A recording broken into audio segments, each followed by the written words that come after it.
Видео 6 от курса за овладяване на тревожността. Днес отново ще направим една дихателна практика.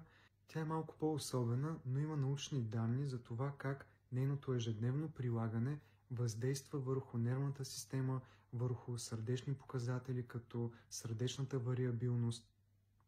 И цялостно има много благотворен ефект върху огъвкавяването на нервната система, да сме по-устойчиви на стрес и напрежение.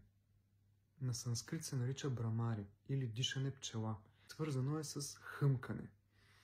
Вдишвам и на издишване се опитвам колкото се може повече да издавам звук като пчела, хъмкане.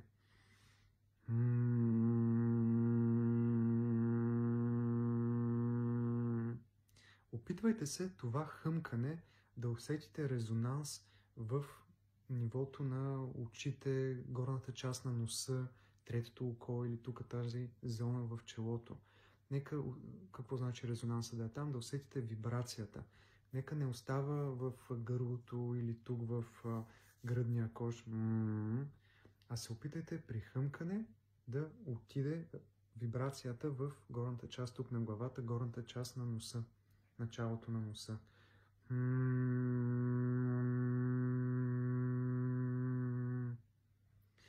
Ако може, поне 5 минути я правете. Вдишвам, хъмкам на издишване, докато издишам, то става едно по-дълго, по-бавно издишване. После вдишвам отново и пак.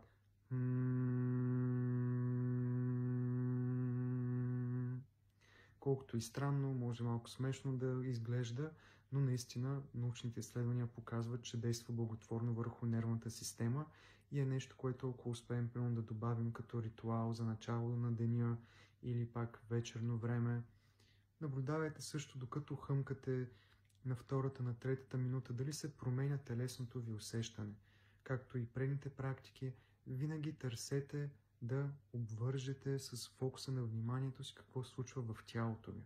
Може да е пак малко странно в началото, но това са тествани, доказани практики и е готино да ги имаме предвид. Може да не е за всеки ден, но примерно ако някой път ни е нещо имаме мозъчна мъгла или по-силна тревожност, да знаем, че има за 5-10 минути нещо, което конкретно да направя.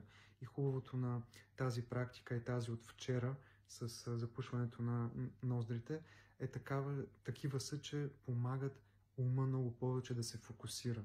Трудно ще ни избяга към тревожните мисли, хъмкаме или пък си мислим сега през коя ноздър трябваше да вдишам, какво трябваше да направя.